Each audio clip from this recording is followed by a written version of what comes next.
Well, thank you very much, Larry. It's great to be back in beautiful Davos, Switzerland, and to address so many respected business leaders, so many friends, few enemies, and all of the distinguished guests. It's a who's who, I will say that. I've come to this year's World Economic Forum with truly phenomenal news from America. Yesterday marked the one-year anniversary of my inauguration, and today, after 12 months back in the White House, our economy is booming, growth is exploding, productivity is surging, investment is soaring, incomes are rising,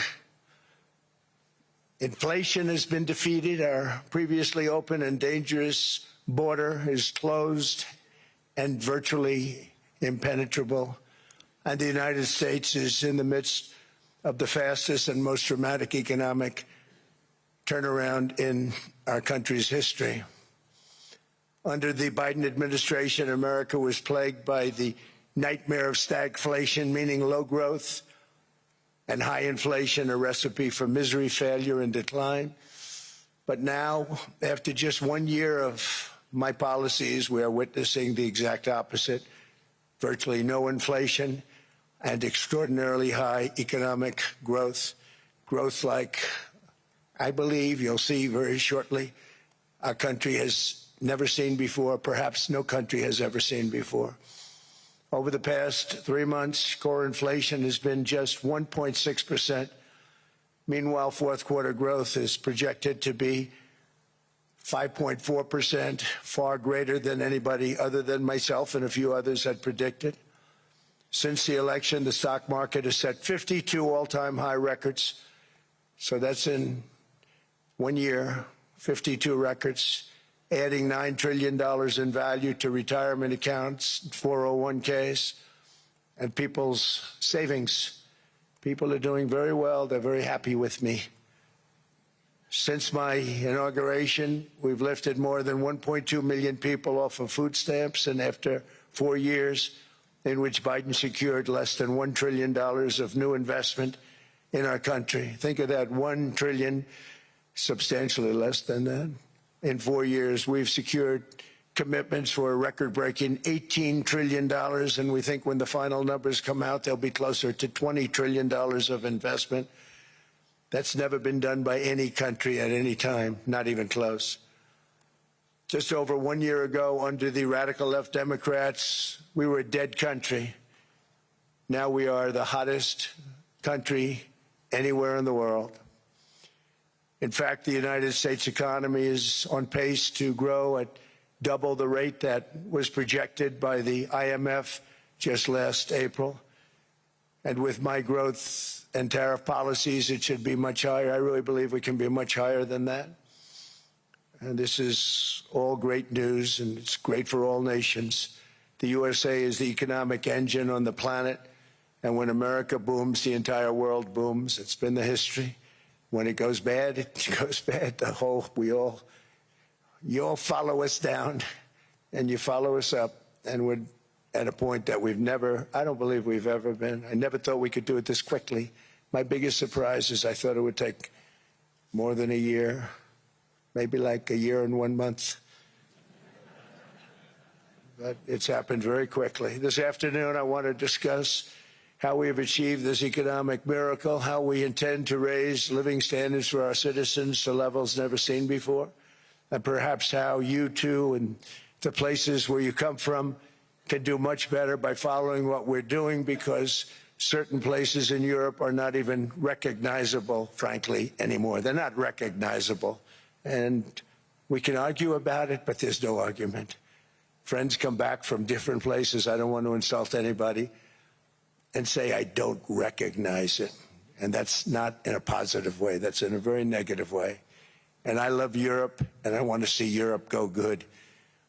But it's not heading in the right direction. In recent decades, it became conventional wisdom in Washington and European capitals that the only way to grow a modern Western economy was through ever-increasing government spending, unchecked mass migration, and endless foreign imports. The consensus was that so-called dirty jobs and heavy industry should be sent elsewhere, that affordable energy should be replaced by the Green New Scam, and that countries could be propped up by importing new and entirely different populations from faraway lands. This was the path that sleepy Joe Biden administration and many other Western governments very foolishly followed, turning their backs on everything that makes nations rich and powerful and strong. And there's so much potential in so many nations. The result was record budget and trade deficits and a growing sovereign deficit driven by the largest wave of mass migration in human history. We've never seen anything like it. Quite frankly, many parts of our world are being destroyed before our very eyes, and the leaders don't even understand what's happening. And the ones that do understand aren't doing anything about it. Virtually all of the so-called experts predicted my plans to end this failed model would trigger a global recession and runaway inflation. But we have proven them wrong. It's actually just the opposite. In 1 year, our agenda has produced a transformation like America has not seen in over 100 years. Instead of closing down energy plants, we're opening them up. Instead of building ineffective, money-losing windmills, we're taking them down and not approving any. Instead of empowering bureaucrats, we're firing them, and they're going out and getting jobs in the private sector for 2 and 3 times what they were making in government. So they started off hating me when we fired them, and now they love me. Instead of raising taxes on domestic producers, we're lowering them and raising tariffs on foreign nations to pay for the damage that they've caused. In 12 months, we have removed over 270,000 bureaucrats from the federal payrolls, the largest single-year reduction in government employment since the end of World War II. Nobody thought that was coming, but we had no choice. To make a country great, you can't have all federal jobs. We've cut federal spending by $100 billion and slashed the federal budget deficit by 27% in the single year. It's going to go down quite a bit more from that, driving inflation way down from the record highs of the Biden administration. Every month, they went up and up and up. I promised to cut 10 old regulations for every single new regulation. But instead, I've cut, actually, till this point, 129 regulations for every 1 new regulation approved. So every time they come in with a new regulation, we do at least 10, but so far it's averaging out to 129, if you can believe it. In July, we passed the largest tax cuts in American history, including no tax on tips, no tax on overtime, no tax on Social Security for our great seniors. We also provided 100% expensing, that's the one they like, and bonus depreciation for all new equipment and capital investments to help companies expand and shift production to America. They are so in love with it. They build a plant, they're able to deduct it immediately, the whole thing, rather than waiting 38 to 41 years in the old days. This is a miracle taking place. Nobody thought it would ever be done by any country, but it's done by us. It was what made my first term the most successful 4-year term that we've ever had from a financial standpoint. And now we've upped it. This is a 10-year program, not a 1-year program. But you're allowed to deduct everything in 1 year. It used to be 38 to 41 years. With tariffs, we've radically reduced our ballooning trade deficit, which was the largest in world history. We were losing more than $1 trillion every single year, and it was just wasted. It was going to waste. But in 1 year, I slashed our monthly trade deficit by a staggering 77%, and all of this with no inflation, something everyone said could not be done. There were a couple of brilliant people that actually thought I was doing the right thing. I thought I was doing the right thing. Now they all think I'm doing the right thing because they can't believe the numbers. American exports are now up by more than $150 billion. Domestic steel production is up by 300,000 tons a month, and it's doubling over the next 4 months. It's doubling and tripling, and we have steel plants being built all over the country. Nobody thought they'd see that. Factory construction is up by 41%, and that number is really going to skyrocket right now because that's during a process that they're putting in to get their approvals, and we've given very, very quick, fast approvals. In the process, we've made historic trade deals with partners covering 40% of all U.S. trade. Some of the greatest companies and countries in the world. We have countries as our partner, too. The European nations, Japan, South Korea. They're our partners. They've gone into massive deals with us, especially on oil and gas.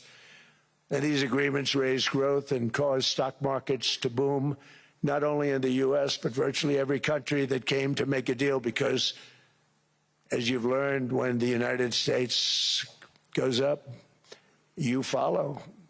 It's really become a staple. In America, I've stopped the nation-wrecking energy policies that drive up prices while sending jobs and factories to the world's worst polluters. They are indeed polluters. Under sleepy Joe Biden, new domestic oil and gas leases fell by 95%. Think of that. And they wonder, why was gasoline going up so fast? The gasoline actually topped $5 a gallon, and some places $7 a gallon, and more than 100 major power plants were violently shut down by incompetent people that had no idea what the hell they were doing. Under my leadership, U.S. natural gas production is at an all-time high by far. U.S. oil production is up by 730,000 barrels a day, and last week we picked up 50 million barrels from Venezuela alone. Venezuela has been an amazing place for so many years, but then they went bad with their policies. 20 years ago, it was a great country, and now it's got problems, but we're helping them. And those 50 million barrels, we're going to be splitting up with them, and they'll be making more money. They've made it a long time. Venezuela is going to do fantastically well. We appreciate all of the cooperation we've been giving. We've been giving great cooperation. Once the attack ended, and they said, let's make a deal. More people should do that. But Venezuela is going to make more money in the next 6 months than they've made in the last 20 years. Every major oil company is coming in with us. It's amazing. It's a beautiful thing to see. The leadership of the country has been very good. They've been very, very smart.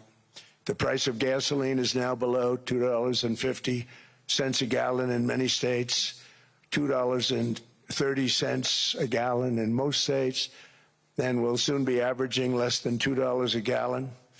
In many places, it's already down even lower, $1.95 a gallon. Numerous states are at $1.99, numbers that nobody has heard for years. Actually, since my last administration, we got it down to around those numbers. I've signed an order directing and approval of many new nuclear reactors. We're going heavy into nuclear. I was not a big fan because I didn't like the risk, the danger. But they have the progress they've made with nuclear is unbelievable, and the safety progress they've made is incredible. We're very much into the world of nuclear energy, and we can have it now at good prices and very, very safe. And we're leading the world in AI by a lot. We're leading China by a lot. I think President Xi respects what we've done, in part because I've allowed these big companies building these massive buildings to build their own electric capacity. They're building their own power plants, which, when added up, is more than any country anywhere in the world is doing. I read recently an article in the Wall Street Journal that China's creating so much energy, and they are. You got to hand it to them. But we're creating as much or more, and we're letting them do that. I'm very proud of it. It was my idea. I said, you can't create this much energy. We needed more than double the energy currently in the country just to take care of the AI plants. And I said, we can't do that. We have an old grid system. And I came up with the idea, you know, you people are brilliant, you have a lot of money. Let's see what you can do. You can build your own electric generating plants. And they looked at me, they didn't believe me. All of the names that are, I think, in the room right now, if you want to know the truth, they didn't believe it. And I said, no, you can't. They came back 2 weeks and they didn't have the plant. They said, we thought you were kidding. I said, no, not only am I not kidding, you're going to have your approvals within 2 weeks. I always say nuclear will take 3 weeks. But most aren't going that. They're going oil and gas. They're even going coal in some cases. Because of my landslide election victory, the United States avoided the catastrophic energy collapse which befell every European nation that pursued the Green New Scam, perhaps the greatest hoax in history. The Green New Scam, windmills all over the place, destroy your land, destroy your land. Every time that goes around, you lose $1,000. You're supposed to make money with energy, not lose money. Here in Europe, we've seen the fate that the radical left tried to impose on America. They tried very hard. Germany now generates 22% less electricity than it did in 2017. And it's not the current chancellor's fault. He's solving the problem. He's going to do a great job. But what they did before he got there, I guess that's why he got there. And electricity prices are 64% higher. The United Kingdom produces just 1/3 of the total energy from all sources that it did in 1999. Think of that, 1/3. And they're sitting on top of the North Sea, one of the greatest reserves anywhere in the world, but they don't use it. And that's one reason why their energy has reached catastrophically low levels with equally high prices. High prices, very low levels. Think of that, 1/3. And you're sitting on top of the North Sea, and they like to say, well, you know, that's depleted. It's not depleted. It's got 500 years. They haven't even found the oil. The North Sea is incredible. They don't let anybody drill. Environmentally, they don't let them drill. They make it impossible for the oil companies to go. They take 92% of the revenues. So the oil companies say, we can't do it. They came to see me. Is there anything you can do? I want Europe to do great. I want UK to do great. Sitting on one of the greatest energy sources in the world, and they don't use it. In fact, their electricity prices have soared 139%. There are windmills all over Europe. There are windmills all over the place, and they are losers.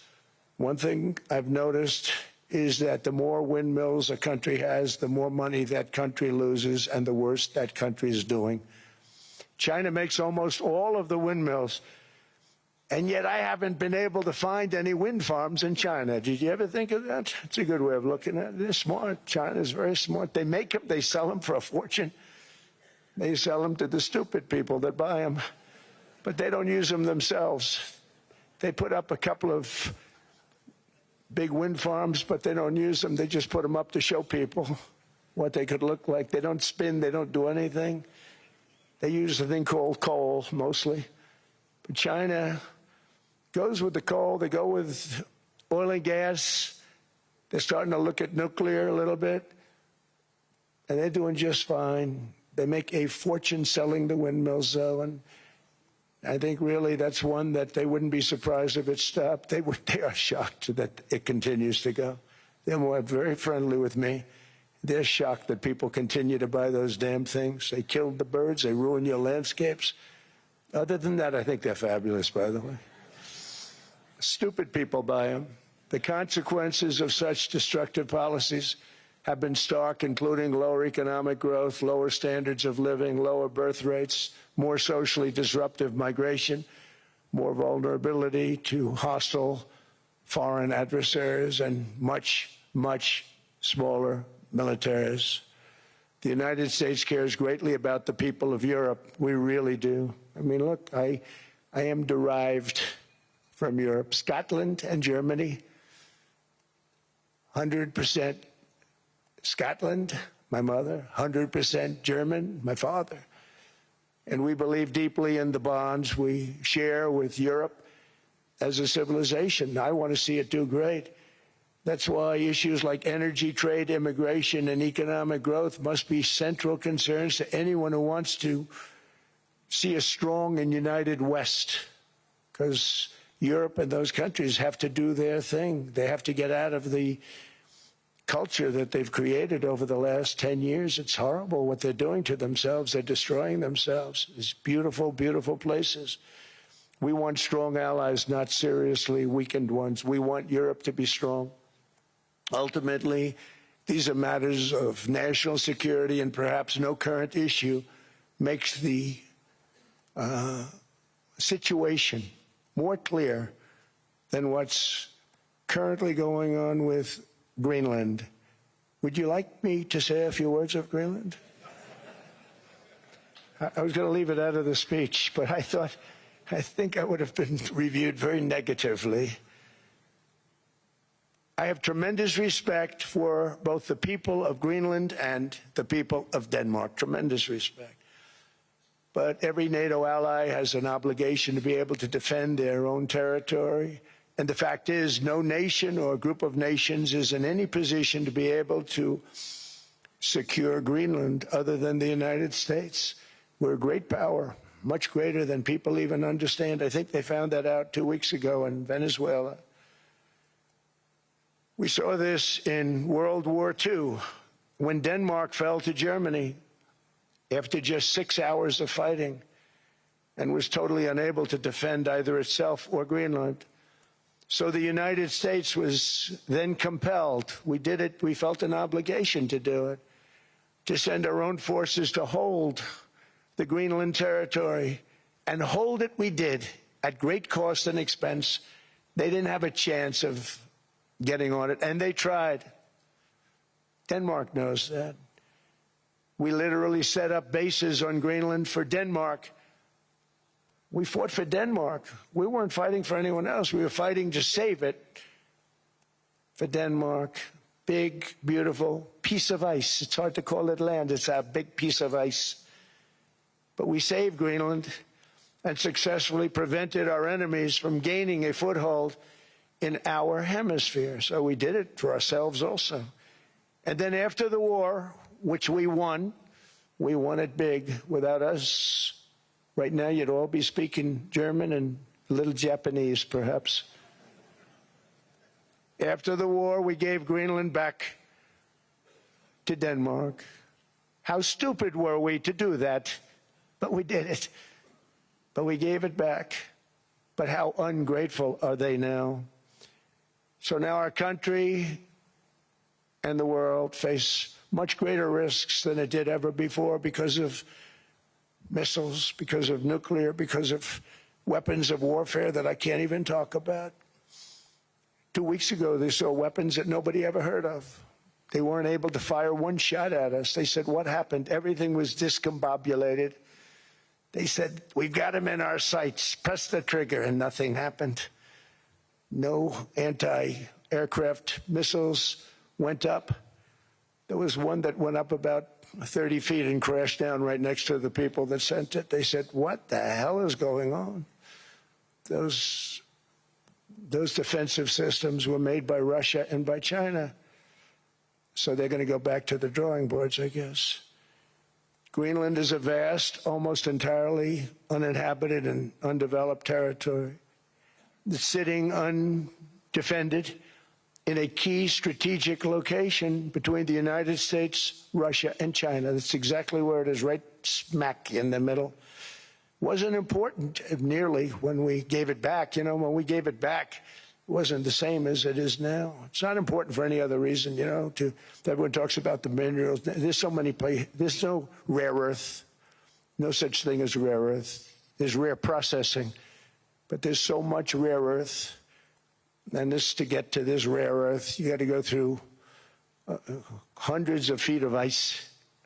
That's not the reason we need it. We need it for strategic national security and international security. This enormous unsecured island is actually part of North America, on the northern frontier of the Western Hemisphere. That's our territory. It is therefore a core national security interest of the United States of America. And in fact, it's been our policy for hundreds of years to prevent outside threats from entering our hemisphere, and we've done it very successfully. We've never been stronger than we are now. That's why American presidents have sought to purchase Greenland for nearly 2 centuries. You know, for 2 centuries they've been trying to do it. They should have kept it after World War II, but they had a different president. That's all right. People think differently. Much more necessary now than it was at that time, however. In 2019, Denmark said that they would spend over $200 million to strengthen Greenland's defenses. But as you know, they spent less than 1% of that amount. 1%. There's no sign of Denmark there. And I say that with great respect for Denmark, whose people I love, whose leaders are very good. It's the United States alone that can protect this giant mass of land, this giant piece of ice, develop it and improve it and make it so that it's good for Europe and safe for Europe and good for us. And that's the reason I'm seeking immediate negotiations to once again discuss the acquisition of Greenland by the United States, just as we have acquired many other territories throughout our history, as many of the European nations have. They've acquired. There's nothing wrong with it. Many of them, some went in reverse, actually, if you look. Some had great, vast wealth, great, vast lands all over the world. They went in reverse. They're stuck back where they started. That happens too. But some grow. But this would not be a threat to NATO. This would greatly enhance the security of the entire alliance, the NATO alliance. The United States is treated very unfairly by NATO. I want to tell you that. And when you think about it, nobody can dispute it. We give so much and we get so little in return. And I've been a critic of NATO for many years. And yet I've done more to help NATO than any other president by far, than any other person. You wouldn't have NATO if I didn't get involved in my first term. The war with Ukraine is an example. We are thousands of miles away, separated by a giant ocean. It's a war that should have never started, and it wouldn't have started if the 2020 U.S. presidential election weren't rigged. It was a rigged election. Everybody now knows that. They found out. People will soon be prosecuted for what they did. It's probably breaking news, but it should be. It was a rigged election. You can't have rigged elections. You need strong borders, strong elections, and ideally a good press. I always say it. Strong borders, strong elections, free, fair elections, and a fair media. The media is terrible. It's very crooked. It's very biased, terrible. But someday it'll straighten out because it's losing all credibility. Think of it. When I win in a landslide, a giant landslide, won all 7 swing states, won the popular vote, won everything, and they only get negative press. That means that it has no credibility. And if they're going to get credibility, they're going to have to be fair. So you need a fair press. But you also need those other elements. And I inherited a terrible, terrible situation. If you look, the border was open. The inflation was raging. Everything was bad with the United States when I came into office. But I also inherited a mess with Ukraine and Russia, something that would have never happened. And I know Putin very well. He and I would discuss Ukraine. It was the apple of his eye, but he wasn't going to do anything. I said, Vladimir, you're not doing it. He would never have done it. It was terrible what happened. I could see it happening, too. After I left, I could see it happening. Biden had given Ukraine and NATO $350 billion, a staggering sum, $350 billion. I came in, and just like the southern border, just like inflation, just like our economy, I said, wow, this place is in trouble, meaning our country. All of these things were out of control. But the border was out of control. We fixed it with the strongest border anywhere in the world. And I've now been working on this war for 1 year, during which time I settled 8 other wars. India, Pakistan. I settled other wars that were Vladimir Putin called me, Armenia, Azerbaijan, He said, I can't believe you settled that one. They were going on for 35 years. I settled it in one day. And President Putin called me. He said, you know, I can't believe I worked on that war for 10 years trying to settle it. I couldn't do it. I said, do me a favor, focus on settling your war. Don't worry about that one. What does the United States get out of all of this work, all of this money, other than death, destruction, and massive amounts of cash going to people who don't appreciate what we do? They don't appreciate what we do. I'm talking about NATO. I'm talking about Europe. They have to work on Ukraine. We don't. The United States is very far away. We have a big, beautiful ocean separating us. We have nothing to do with it. Until I came along, NATO was only supposed to pay 2% of GDP. But they weren't paying. Most of the countries weren't paying anything. The United States was paying for virtually 100% of NATO. And I got that stopped. I said, that's not fair. But then, more importantly, I got NATO to pay 5%, and now they were paying, and now they are paying. So something nobody said was possible. They said, we will never go up higher than 2%. But they went to 5%, and now they're paying the 5. They didn't pay the 2, and now they're paying the 5. And they're stronger for it, and they have an excellent, by the way, Secretary General, who's possibly in the room. Mark, are you here? Yes, he's here. Hello, Mark.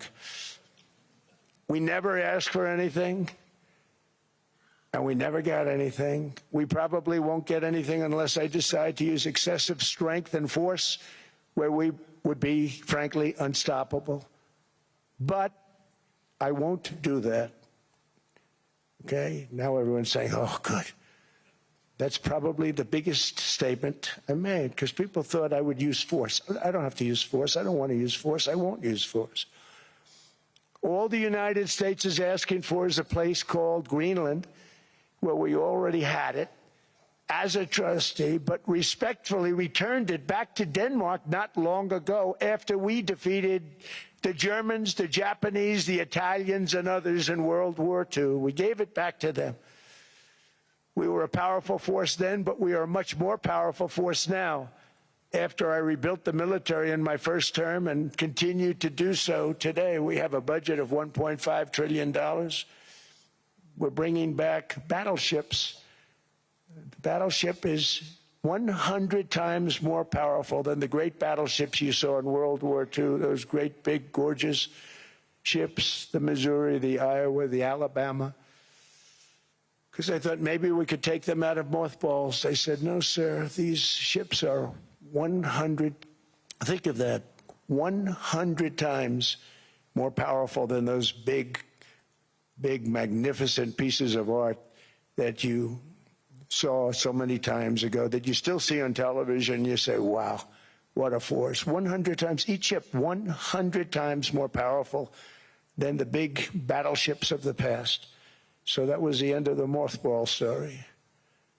So what we have gotten out of NATO is nothing except to protect Europe from the Soviet Union and now Russia. I mean, we've helped them for so many years. We've never gotten anything, except we pay for NATO.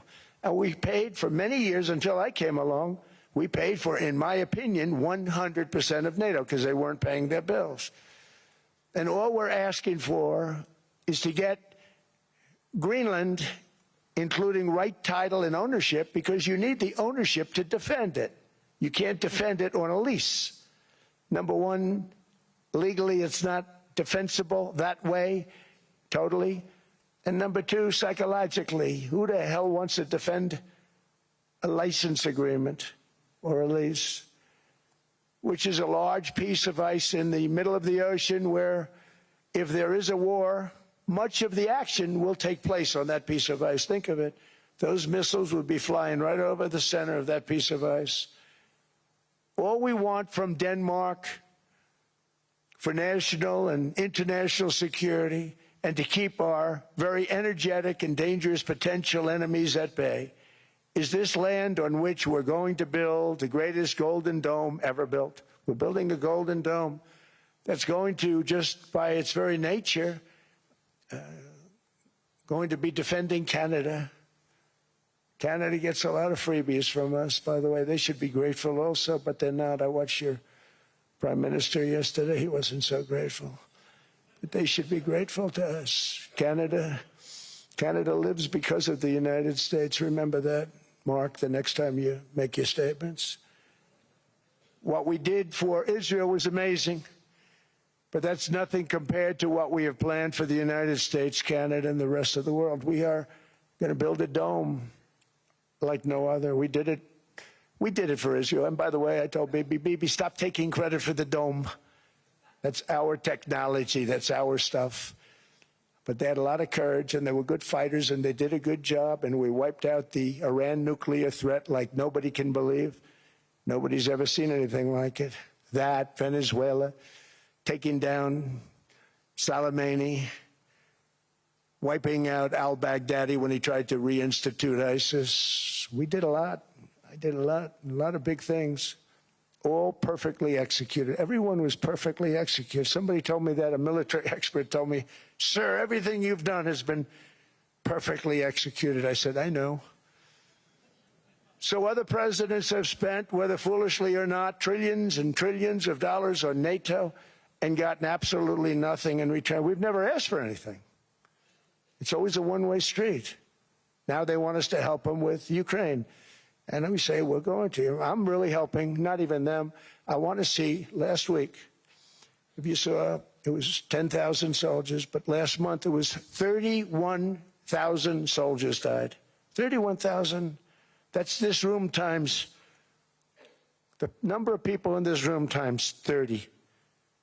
Think of it. 30,000 soldiers died in 1 month. The month before it was 27,000. The month before that it was 28,000. The month before that it was 25,000. It's a bloodbath over there.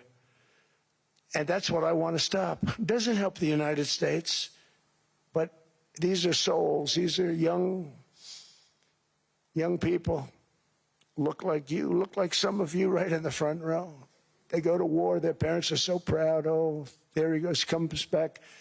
2 weeks later, they get a call, your son's head's been blown off. I want to stop it. It's a horrible war. It's the worst since World War II. They keep going, they'll exceed World War II. The numbers are staggering, how many people they've lost. They don't want to talk about it. Ukraine and Russia lost just tremendous amounts. And I'm dealing with President Putin, and he wants to make a deal, I believe. I'm dealing with President Zelensky, and I think he wants to make a deal. I'm meeting him today. He might be in the audience right now. But they got to get that war stopped because too many people are dying, needlessly dying. Too many souls are being lost. It's the only reason I'm interested in doing it. But in doing it, I'm helping Europe, I'm helping NATO, and I've until the last few days when I told them about Iceland, they loved me. They called me daddy, right, last time. A very smart man said, he's our daddy. He's running it. I was like running it. I went from running it to being a terrible human being. But now what I'm asking for is a piece of ice, cold and poorly located, that can play a vital role in world peace and world protection. It's a very small ask compared to what we have given them for many, many decades. But the problem with NATO is that we'll be there for them 100%. But I'm not sure that they'd be there for us. If we gave them the call, gentlemen, we are being attacked. We're under attack by such and such a nation. I know them all very well. I'm not sure that they'd be there. I know we'd be there for them. I don't know that they'd be there for us. So with all of the money we expend, with all of the blood, sweat, and tears, I don't know that they'd be there for us. They're not there for us on Iceland, that I can tell you. I mean, our stock market took the first dip yesterday because of Iceland. So Iceland's already cost us a lot of money. But that dip is peanuts compared to what it's gone up. And we have an unbelievable future in that stock. That stock market is going to be doubled. We're going to hit 50,000, and that stock market's going to double in a relatively short period of time. because of everything that's happening. But this is a good example. After giving NATO and European nations trillions and trillions of dollars in defense, they buy our weapons. We make the greatest weapons in the world, but now we're going to make them faster, much faster. You saw that. I put a cap on the salaries, and I put no buybacks, no stock buybacks, no various other things that they were doing. I mean, they were making $50 million, but it would take them 3 years to give you a Patriot missile. I said, that's not good. My chauffeur can do a better job than that, and he makes slightly less than 50. They make big salaries. If they're going to make those big salaries, they're going to have to produce a lot faster. The good news is we have the greatest equipment in the world. Now we're going to start making it a lot faster. They're going to build additional plants.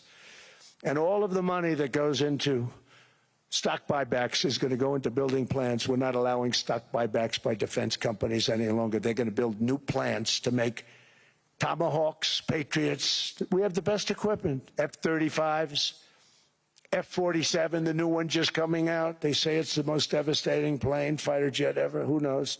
They called it 47. If I don't like it, I'm going to take the 47 off it. I wonder why they called it 47. We'll have to think about that. But if I don't like it, I'm going to take that 47 off.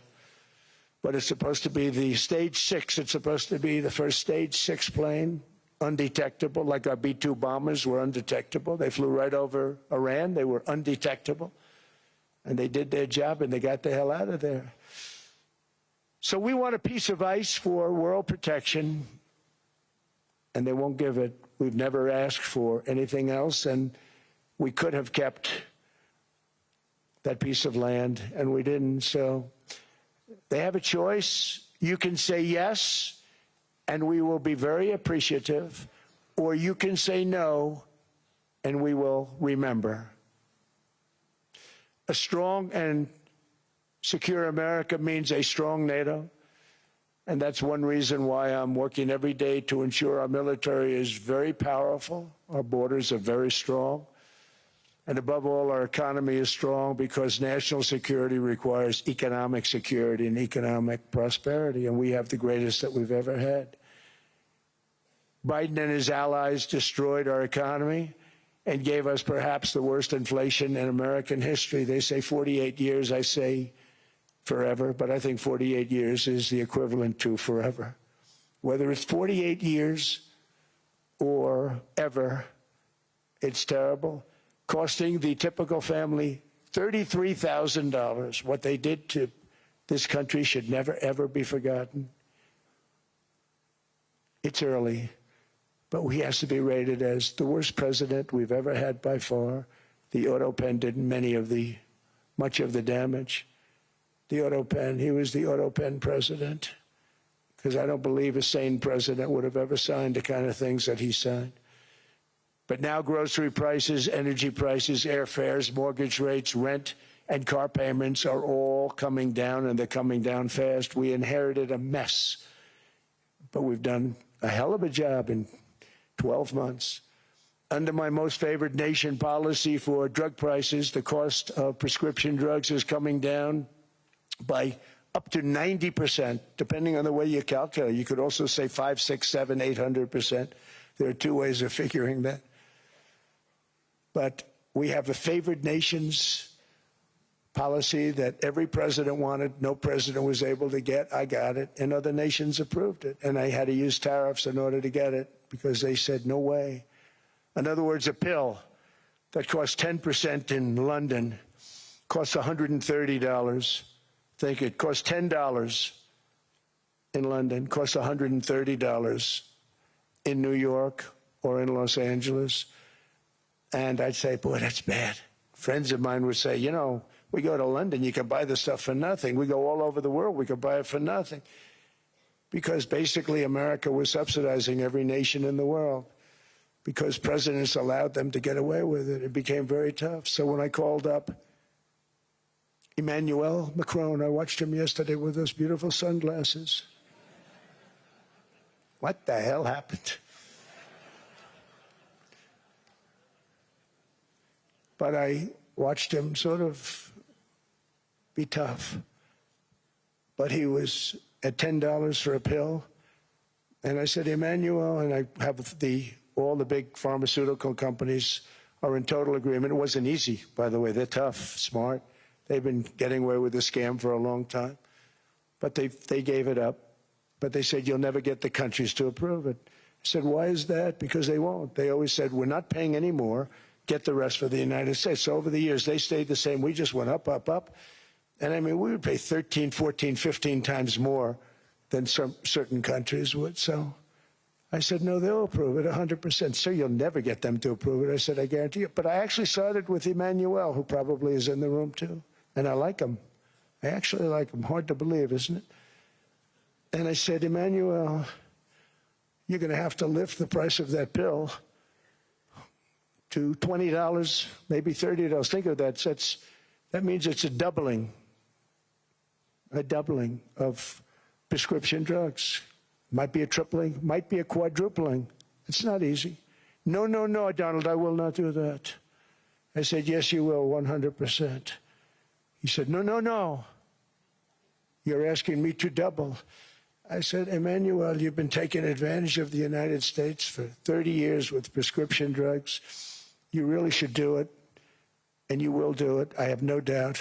In fact, I am 100% sure you're going to. No, no, no, I will not do it. Because, yes, in all fairness to him, he has to double or triple. Because the world being a bigger place than the United States, it's not that you meet in the middle. You just have to go up some, and we come down a lot. They go up a little, we come down a lot.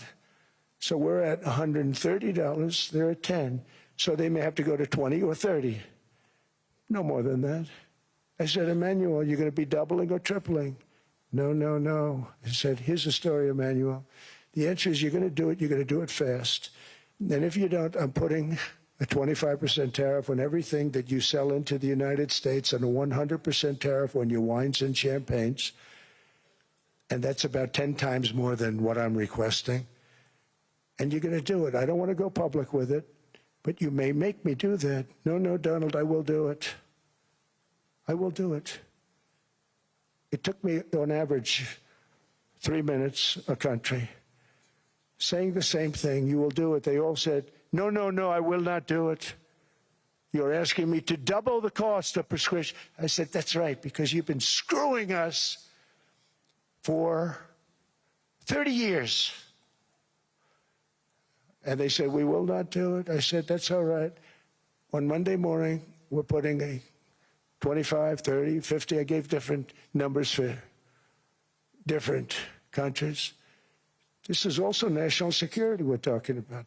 Not fair. We're not going to subsidize the whole world. And every one of those countries have agreed to do it. So one of the biggest things that I've done is the fact that we have now most favored nation. We will pay whatever the lowest price is in the entire world. So our drug prices are going to be coming down by staggering 90%. Again, you could say 1,000%, 2,000%.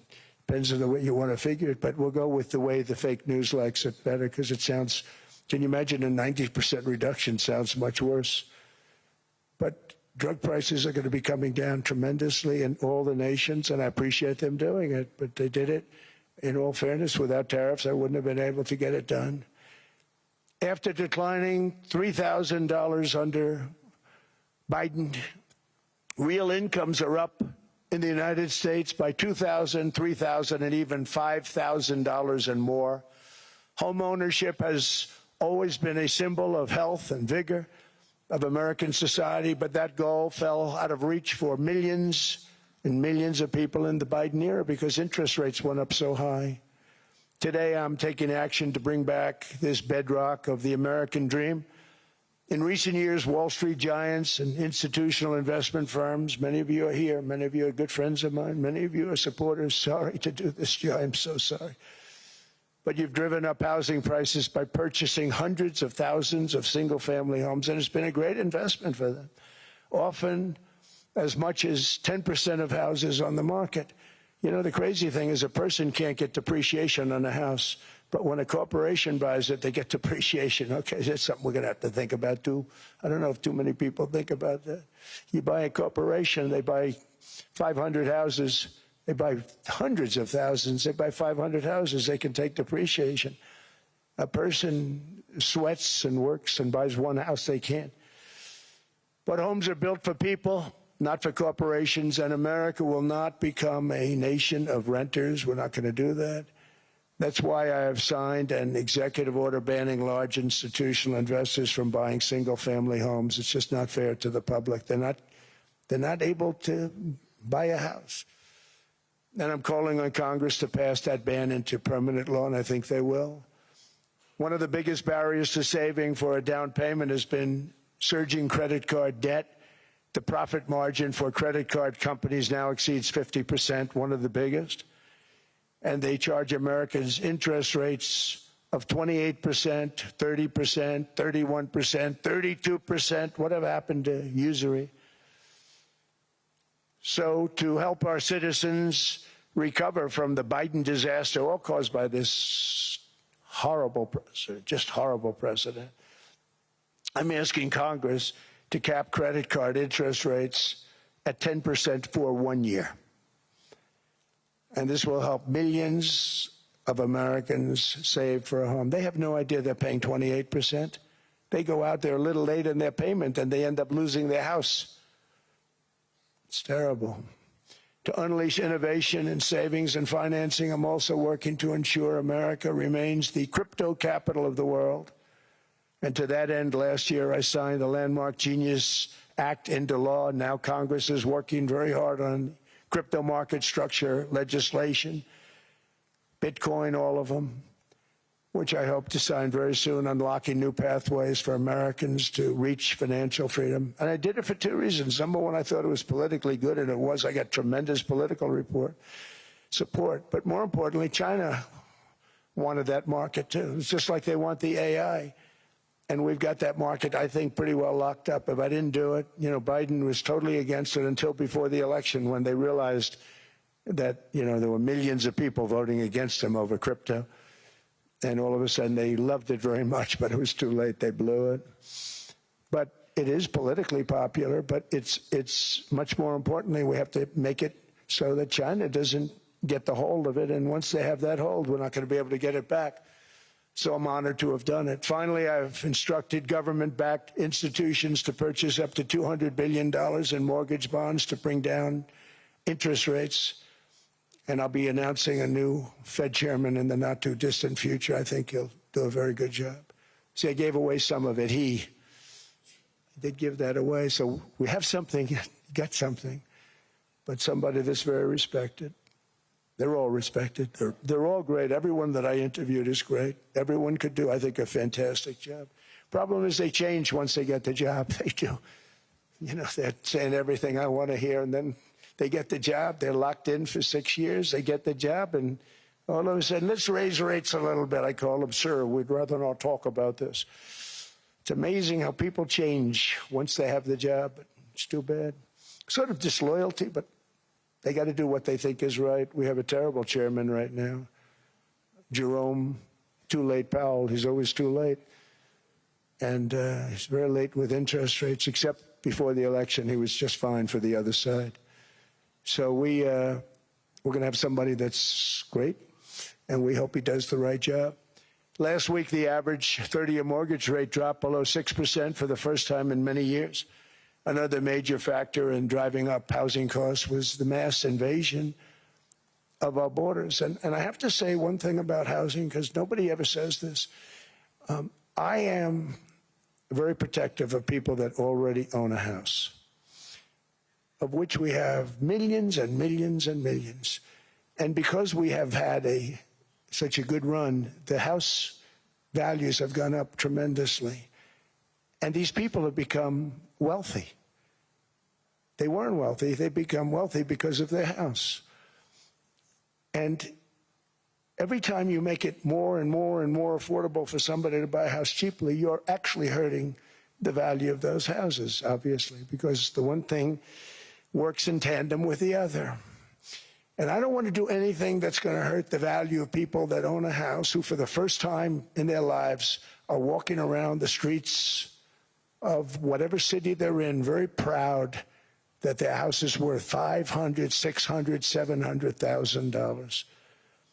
Now, if I want to really crush the housing market, I could do that so fast and people could buy houses, but you would destroy a lot of people that already have houses. In some cases, they've mortgaged their house, and the mortgage would be very low, and all of a sudden the mortgage without any changes becomes very high, and they end up losing the house. I'm not going to hurt, and I speak with Scott, who's doing a fantastic job, and Howard, who's doing a fantastic job, and all of my people. And I always say, look, you know, I can crush the hell out of the market. We can drop interest rates to a level, and that's one thing we do want to do. That's natural. That's good for everybody. You know, the dropping of the interest rates, we should be paying a much lower interest rate than we are. We should be paying the lowest interest rate of any country in the world, because without the United States, you don't have a country. I mean, I had a case with Switzerland. We happened to be in Switzerland. Maybe I'll give you a quick story. But they were paying nothing. They make beautiful watches, great watches, Rolex, all of them. They were paying nothing to the United States when they sent their product in. And we had a $41 billion deficit. $41 billion with this beautiful place. Flew over it, isn't it nice? So I said, let's put a 30% tariff on them so that we get back some of it, not all of it at all. We'd still have a deficit, big deficit. We had 41 million. That's a big deficit. And I said, let's put a tariff on. Different tariffs, different places. You're all party to them. In some cases, victims to them. But in the end, it's a fair thing. And most of you realize that. But we put a 30% tariff on Switzerland, and all hell broke loose. They were calling, I mean, like you wouldn't believe. And I know so many people from Switzerland, incredible place, incredible, brilliant place. But I didn't realize that they're only good because of us. And there's so many other examples. I mean, us, probably other places, but a majority of the money they make is because of us, because we never charged them anything. So they come in, they sell their watches, no tariffs, no nothing. They walk away, they make $41 billion on just us. So I said, no, we can't do that. So I'm going to bring it up. I still would have a deficit pretty substantial, but I brought it up to 30%. And I guess Prime Minister, I don't think President, I think Prime Minister called a woman, and she was very repetitive. She said, no, no, no, you cannot do that, 30%. You cannot do that. We are a small, small country. I said, yeah, but you have a big, big deficit. You may be small, but you have a bigger deficit than big countries.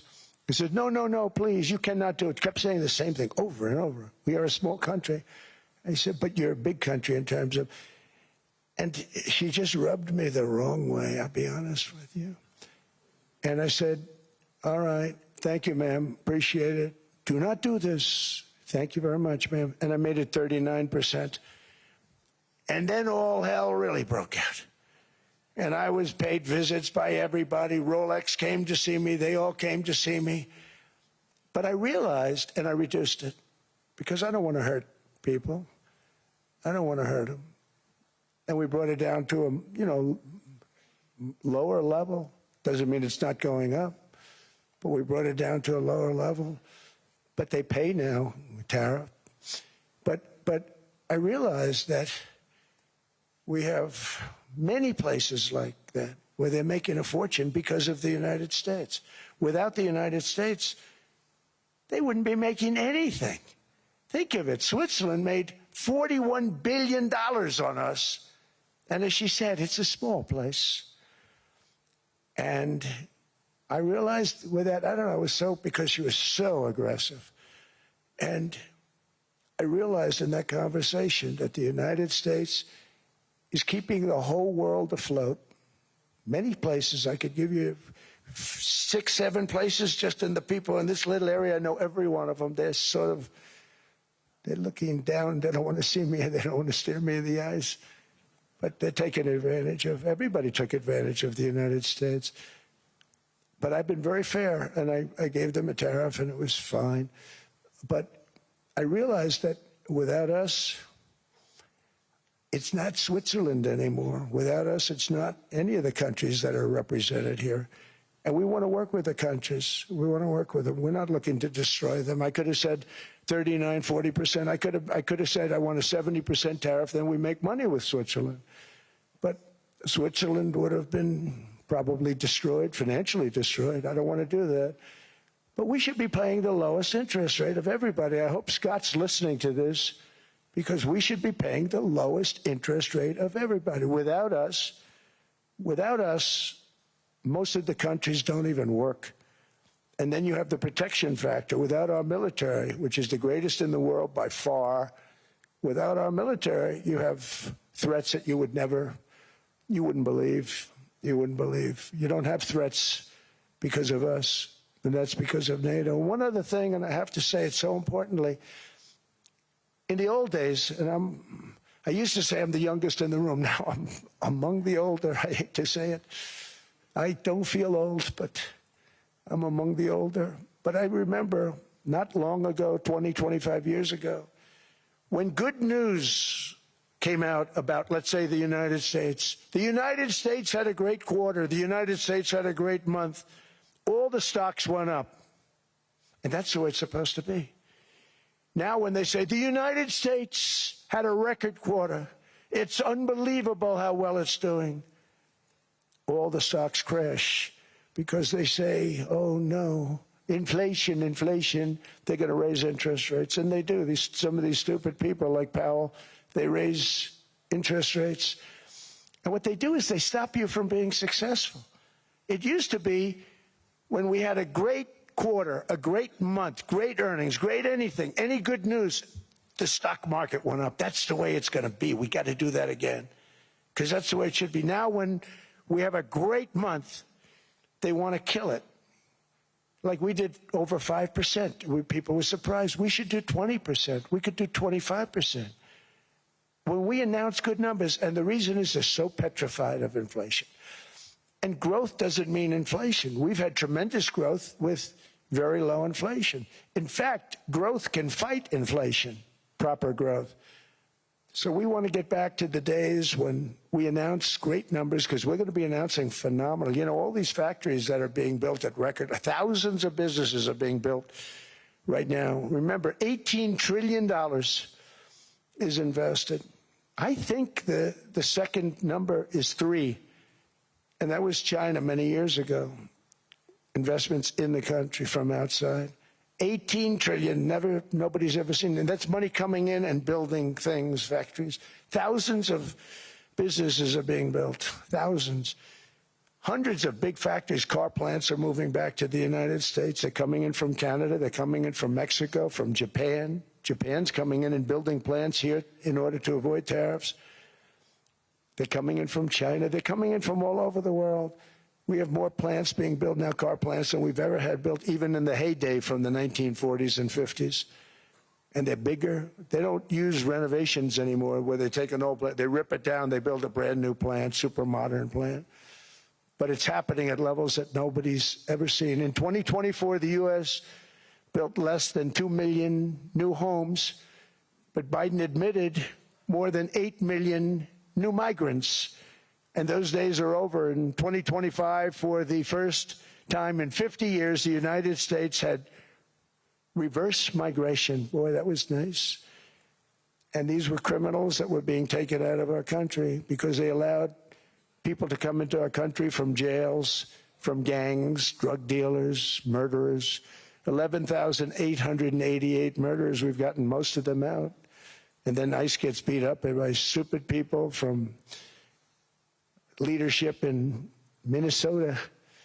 We actually are helping Minnesota so much, but they don't appreciate it. Most places do. You know, Washington, D.C. is the safest place now in the United States.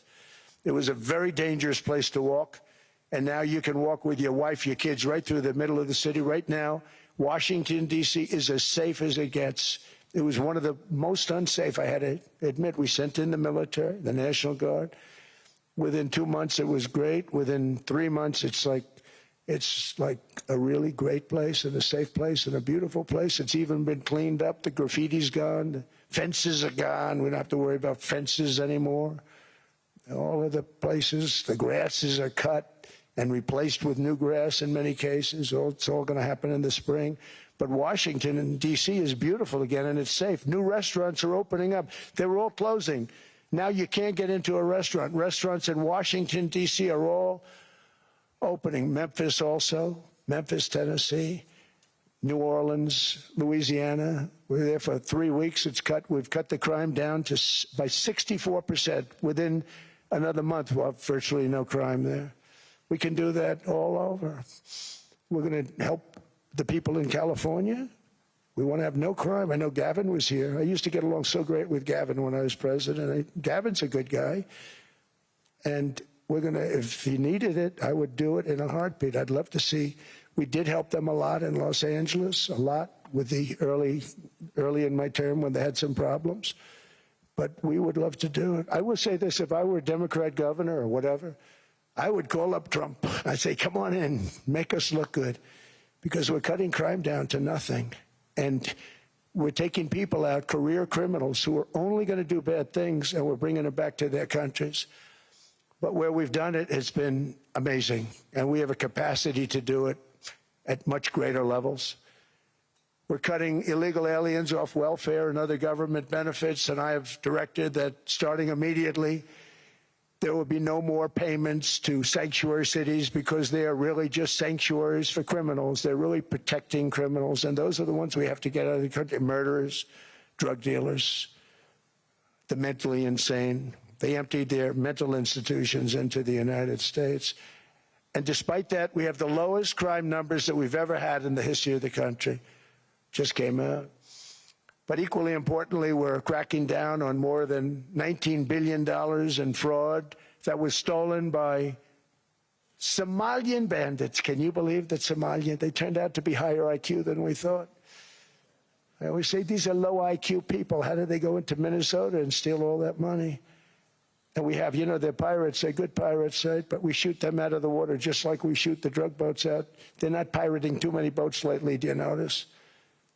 When they go out into those boats, they want to take over a $1.5 billion tanker loaded up with oil, and they say, we're going to blow up your boat. They have powerful weapons. You hit the side of the boat, you blow the whole thing up.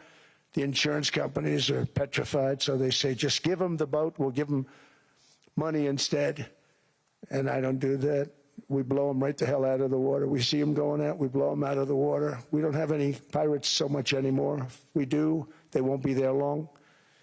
We've cut down with the hitting of the boats that are loaded up with drugs, including submarines. Can you believe they actually buy small? They call mini subs, very fast. They're meant for drugs. We've knocked out 2 of them. The Democrats say they were fishing. You have ruined somebody's fishing weekend. I would say a submarine is not a fishing boat. You don't fish. But we've knocked down drugs by water, the oceans, the sea, by 97.2%. Think of that. And I actually say, who the hell are the 3%? Because I would not want to be piloting one of those boats. We knocked them down, and now we're going to start on land. We're going to knock it all out. The land is the easy part. What we did on sea is incredible, and that's our great military. The situation in Minnesota reminds us that the West cannot mass import foreign cultures which have failed to ever build a successful society of their own. I mean, we're taking people from Somalia, and Somalia is a failed, it's not a nation. Got no government, got no police, got no military, got no nothing. And then we have this fake congressperson who they just reported is worth $30 million. You believe this? Ilhan Omar, talking about the Constitution provides me. She comes from a country that's not a country. And she's telling us how to run America. Not going to get away with it much longer, let me tell you. The explosion of prosperity and conclusion and progress that built the West did not come from our tax codes. It ultimately came from our very special culture. This is the precious inheritance that America and Europe have in common. We share it. We share it, but we have to keep it strong. We have to become stronger, more successful, and more prosperous than ever. We have to defend that culture and rediscover the spirit that lifted the West from the depths of the Dark Ages to the pinnacle of human achievement. We live in an incredible, changing period. It's an unbelievable time, but we have to take advantage of the time that we're in. In our hands are technologies that our ancestors could scarcely have. I mean, they couldn't have even dreamt some of the things that we see today. And so rapidly they're produced. I mean, AI, 2 years ago, nobody ever heard of the term, and now everybody's talking about it. And it can have some very good purpose. It could also have some dangerous purpose, and for that we have to watch out. But some tremendous things are happening because of it. And we're leading by so much. We're doing so well. But opportunities that are bigger and grander than ever before in human history are right before us. It is the pioneers in this room. Many of you in this room are true pioneers. You're truly brilliant people. Just your ability to get a ticket is brilliant because you have about 50 people for every seat. I don't know what. That's Larry. Everything Larry touches turns to gold. He made this very successful. But you're in this room, and some of you are the greatest leaders anywhere in the world. You're the greatest brains anywhere in the world.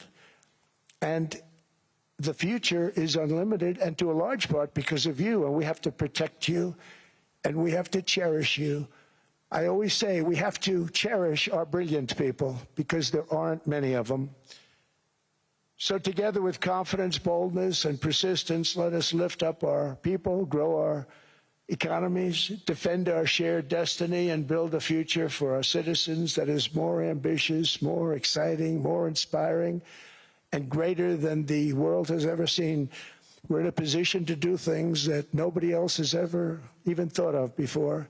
And many of the people in this room are the ones that are doing it, and I want to congratulate you, and I'm with you all the way. You can do things that nobody else can even think about. So I congratulate you on your tremendous success. And the United States is back, bigger, stronger, better than ever before.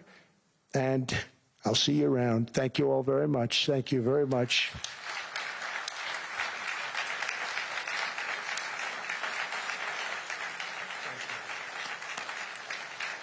Thank you.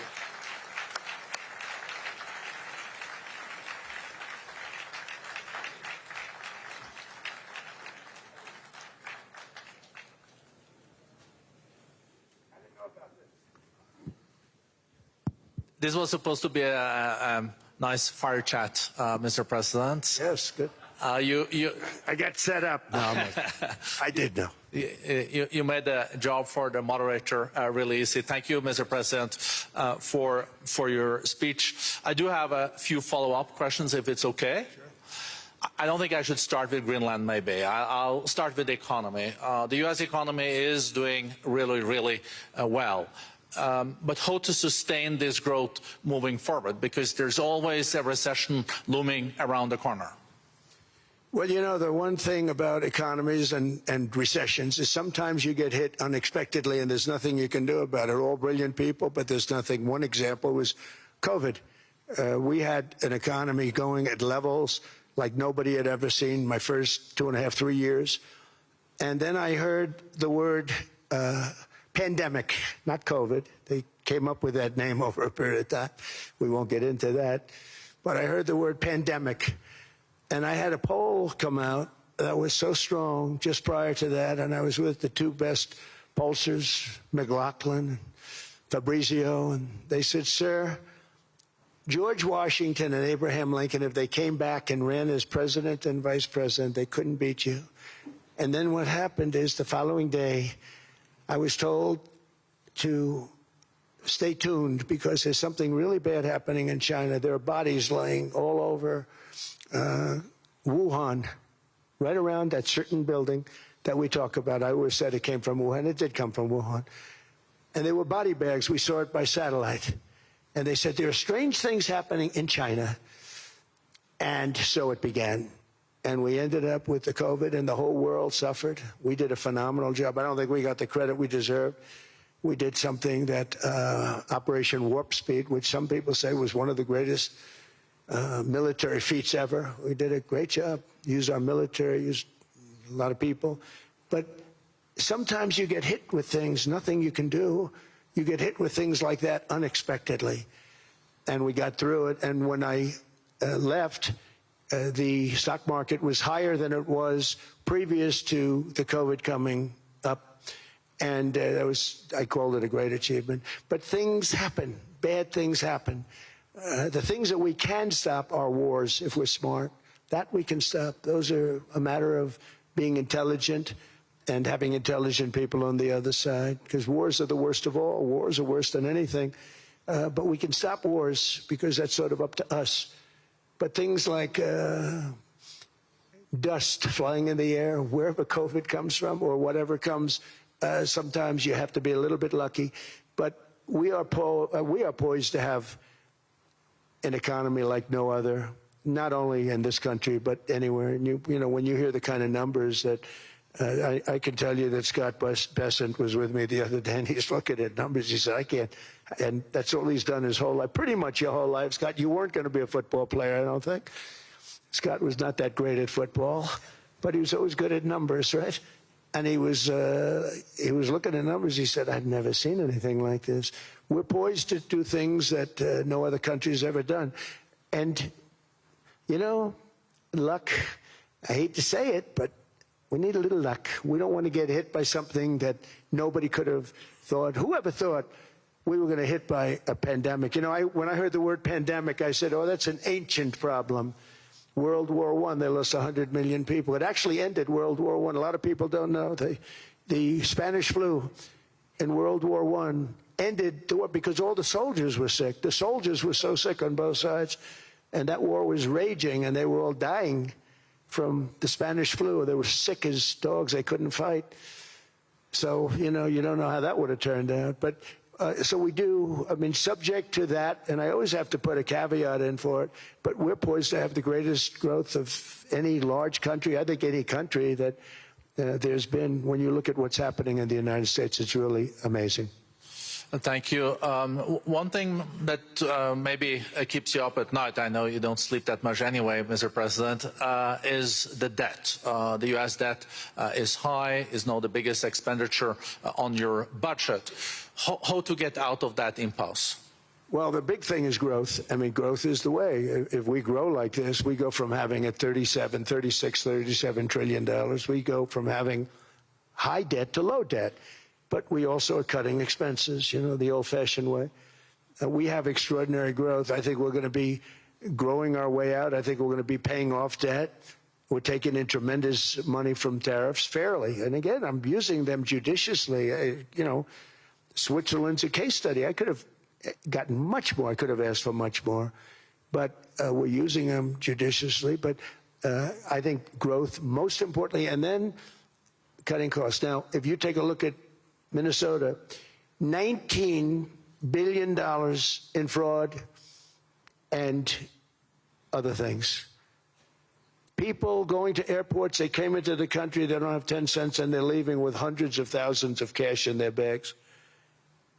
When we get to that, and our DOJ, Pam, and Todd, and all the people that work over there, and all of the people that work in here, I can tell you, Scott Bessent is working on that. It's a priority, right? You have your whole team. We're in there looking for where this money is coming from, how much it is. It could be more than $19 billion. Can you believe that? That's just one state. If we were able to cut out 50% of the fraud, 50%, and we should be able to do better than that, we would have a balanced budget without having to talk about even growth.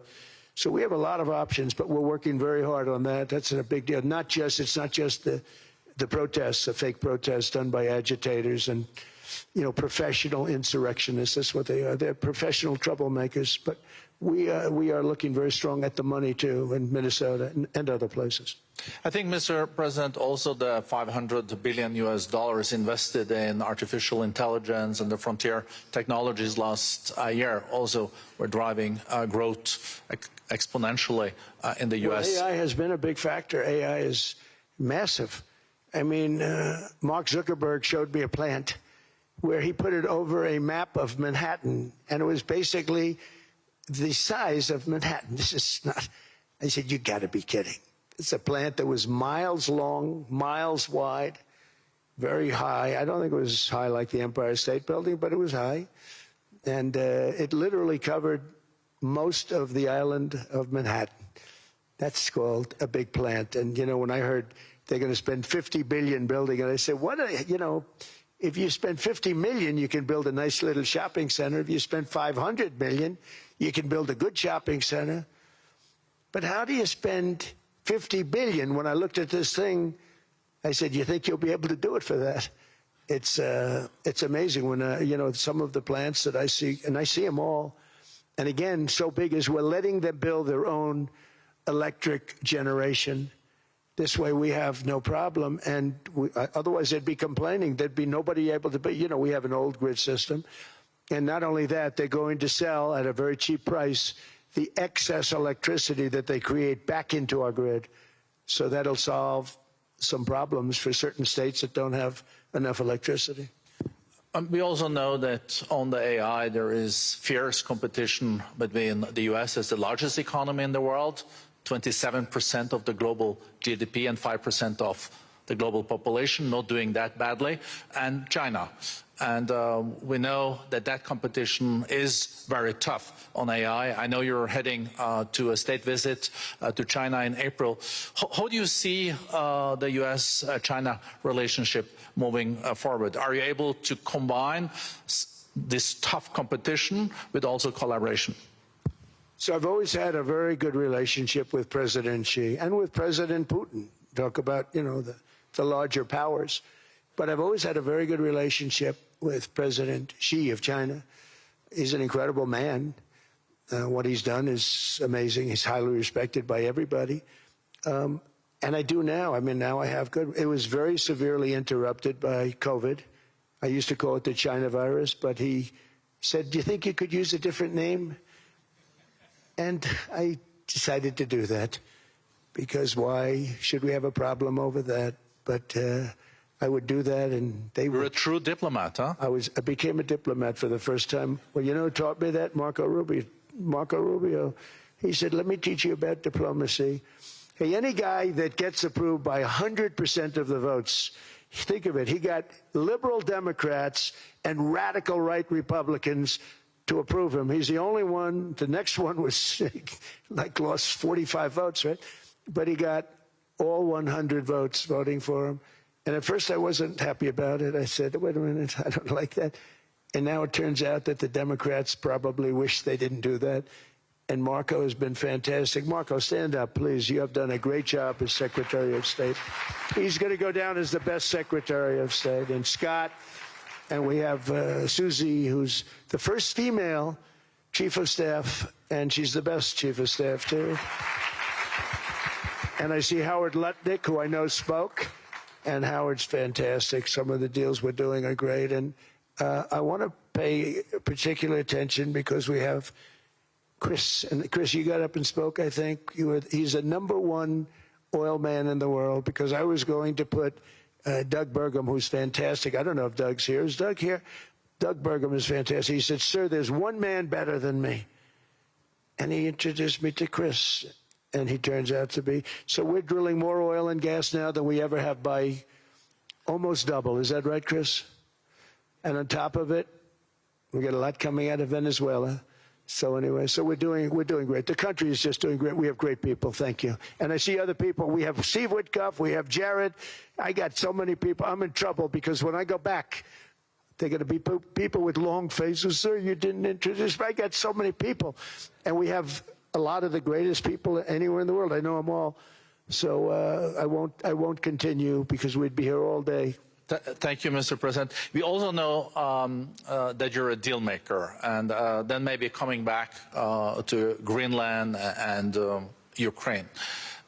What kind of deal in the end do you see between the U.S. And Denmark?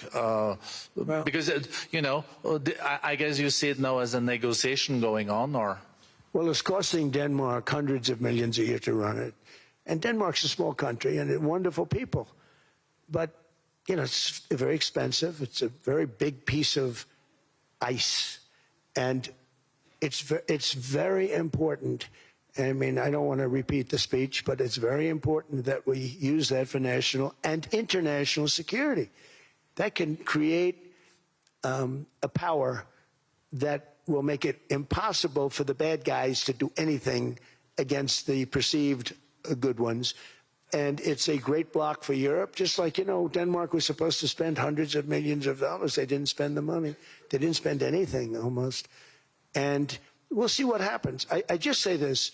NATO has treated the United States of America very unfairly. We never asked for anything. We never got anything. We actually took care of the needs of NATO for years and years, which I felt was always unfair. So I got NATO to pay because they're rich countries. But I think it's time that NATO step up. We're helping them with Ukraine. Without us, I think Putin would have gone all the way. I think we have it. I think that could have been a World War III, if you want to know the truth.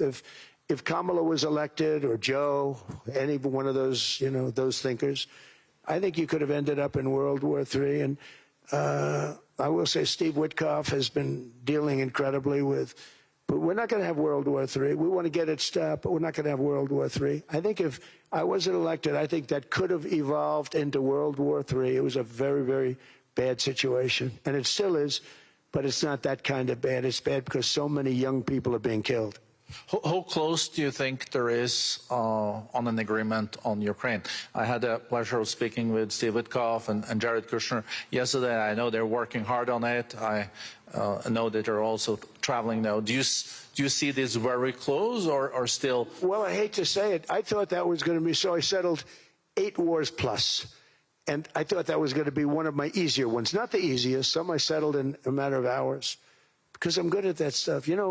The United Nations should be doing this. I shouldn't be doing it, but it doesn't matter. It's got to get done, saving a lot of lives. We're saving millions of lives. With Ukraine, Russia, there's tremendous hatred between President Zelensky and President Putin. That's not good. That's not good for settlements. We know from dealing. There's abnormal hatred. With that being said, I think Russia wants to make a deal. I think Ukraine wants to make a deal. And we're going to try getting a deal done. I think, Steve, I can say that we're reasonably close. But what happens is oftentimes we'll have a deal with Russia. Russia's set, and President Zelensky will not do it. You saw that when he was in the Oval Office. I was not happy. And then we'll have President Zelensky wants to make a deal, and Putin doesn't want to make the deal. It's a very difficult balance, and it's big time, and it is, to use a word, it's a bloodbath. It's horrible what's happening. It's a drone war. The drones are killing, thousands of people a week, thousands. We have to get it stopped. So I believe they're at a point now. I'm going to meet with President Zelensky later today. I believe they're at a point now where they can come together and get a deal done. And if they don't, they're stupid. That goes for both of them. And I know they're not stupid. But if they don't get this done, they are stupid. So I don't want to insult anyone, but you got to get this deal done. Too many people are dying. It's not worth it. President Sisi is sitting on the first row here. He spoke earlier today and also complimented you on the Gaza deal. I think there will be a signing tomorrow. Of course, there are different views on this, but how important do you think this signing is on the Board of Peace? And do you think this is going to sustain? Do you think we now will see Gaza reconstructed and the billions of US dollars invested? I do. I mean, I think we have peace in the Middle East. There are some little situations like Hamas, and Hamas has agreed to give up their weapons. Now, they were born with a weapon in their hand, so it's not easy to do. When they were born with a rifle in their hand. It's not an easy thing for them, but that's what they agreed to. They've got to do it. And we're going to know, Jared, over the next 2 or 3 days, certainly over the next 3 weeks, whether or not they're going to do it. If they don't do it, they'll be blown away very quickly. They'll be blown away. We have 59 countries that are part of that whole peace deal. And some of those countries aren't even they're near the Middle East, but they're not in the Middle East traditionally. And they want to come in and take out Hamas. They want to come in. They want to do whatever they can. There's a problem with Hezbollah in Lebanon, and we'll see what happens there. But that's a problem. But there are these little flames. But there's peace in the Middle East. Now, had we not gone in and knocked out with those big, beautiful, we just ordered 25 brand new ones, the latest and the greatest, the B-2 bomber. Think of them, they went in there at 2 o'clock in the morning with no moon, no light, no nothing, and every single one of those massive bombs hit its target, 100,000-pound bombs hit its target, every one of them. And then on top of it, from a submarine 300 miles away, we hit the sites with Tomahawks, which is an unbelievable weapon. So, you know, we did our job. If we didn't do that, you would have never had peace in the Middle East. And the countries like Saudi Arabia, UAE, and Qatar could never have, and others could never have signed anything because you would have had this dark cloud, and the dark cloud was Iran with nuclear. Iran would, if we didn't take them out, they would have had a nuclear weapon within 2 months. They were very close to having the nuclear weapon, and we hit them hard. And it was a total obliteration. If they may try again, but they're going to have to try from a different area because that area was obliterated. Incredible thing we did, and because we did that, we were able to make peace. If we didn't do that, I would say, Jared and Steve, if we didn't do that, there was no chance of making peace because the countries I just named and other countries could have never signed off. They were afraid. They were afraid. We had a bully. The bully was Iran, the bully of the Middle East. They used to call it for years. They were the bully of the Middle East. They're not the bully of the Middle East anymore. Mr. President, I know you even had to change a plane last night, so I guess you didn't have much sleep, but I think you're... But your energy is still there. I know you have several bilateral meetings. I know you're also hosting a reception. So thank you so much for coming back to Davos. Thank you so much. It's highly appreciated. Well, thank you very much. Thank you, everybody, very much. Thank you.